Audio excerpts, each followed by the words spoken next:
তিনবার মন্ত্র পরে পাছায় ফু মারুন, চমৎকার দেখুন। একদম কাম বশীকরণ হবে, সে আপনার সাথে মিলন করার জন্য অস্থির হয়ে যাবে। আপনাকে তার পিছে পিছে ঘুরতে হবে না। কাজ আপনাকে করতে হবে শনিবার অথবা মঙ্গলবার দিন।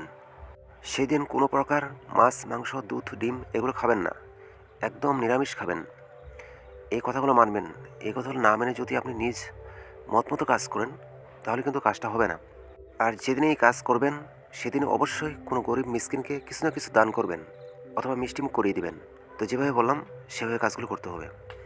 ওইদিন আপনি নিরামিষ খাবেন। এবার মন্ত্র আপনি মুখস্থ করবেন। একদম ছোটো মন্ত্র, চটজলদি মুখস্থ হয়ে যাবে। কিন্তু মন্ত্র মুখস্থ করার কিছু নিয়ম আছে। এই নিয়মগুলো আপনাকে পালন করতে হবে। মন্ত্র আপনাকে মুখস্থ করতে হবে যে কোনো শনিবার দিন।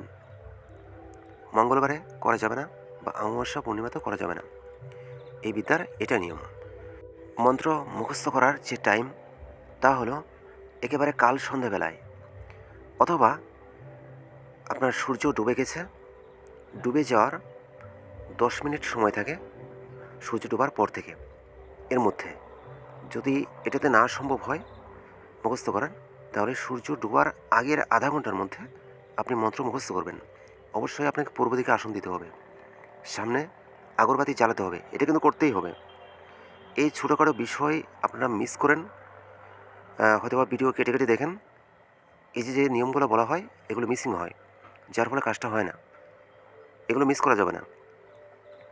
একবার মন্ত্র আপনি মুখস্থ হয়ে গেলে সিদ্ধি করতে হবে না। এই মন্ত্র স্বয়ং সিদ্ধ। আপনি কাজ করলে কাজ পাবেন। তো মন্ত্র আপনি মুখস্থ করবেন। পূর্ব দিকে আসন দিয়ে সামনে আগরবাতি ধরিয়ে মুখস্থ করে নেবেন। যে পর্যন্ত আপনার মন্ত্র মুখস্থ না হবে, সে পর্যন্ত আপনি সেখান থেকে উঠবেন না। যদি উঠে পড়েন বা মুখস্থ করাকালীন কারোর সাথে কথা বলেন, সেই মন্ত্র কিন্তু আপনাকে আবার 1 মাস পরে মুখস্থ করতে হবে। 1 মাসের মধ্যে যদি এই মন্ত্র আপনি মুখস্থ করেন, কোনো কার্যকরী হবে না। আপাতত আমি যে বিদ্যা দিচ্ছি আজকে, এই বিদ্যাটার কথা বলছি। তো নিয়ম মেনে কাজটা করবেন, হ্যাঁ? তো আপনার মন্ত্র মুখস্থ হয়ে গেছে। এবার আপনি কাজে খাটাবেন। এখন যেদিন আপনি মুখস্থ করছেন, সেই দিন কিন্তু কখনোই কাজে খাটাবেন না। আপনি শনিবার দিন মুখস্থ করছেন, আপনি মঙ্গলবার খাটাতে পারেন, তার পরের শনিবার খাটাতে পারেন। এইভাবে আপনি কাটাতে পারবেন। দেখুন, আমি এত বিস্তারিত কেন বলছি? যাতে আপনারা সফলতা লাভ করেন। কারণ আপনারা আমাকে ভালোবাসেন, আমিও আপনাদের ভালোবাসি। আপনারা যদি সফল হন, আমার মনটা ভালো লাগবে, মনটা খুশি হবে। আর আপনারা যদি বিফল হন, আমার খারাপ লাগবে। সেই জন্য সমস্ত কিছু ভেঙে চুরে বলতেছি, যাতে আপনারা সফলতা লাভ করেন। ভিডিও এই জন্য একটু দীর্ঘ হয়, ধৈর্য সহকারে দেখবেন। তো আপনি এবার কাজে খাটাবেন। আপনি যার উপর এই বিদ্যা খাটাবেন, তার কাছাকাছি চলে যাবেন। গিয়ে আপনার লক্ষ্য হলো মন্ত্র পড়ে তার পাছার দিকে ফু দেওয়া। যদি ফুটা তার পাছাতে গিয়ে লাগে, তাহলে কোনো কথাই নেই।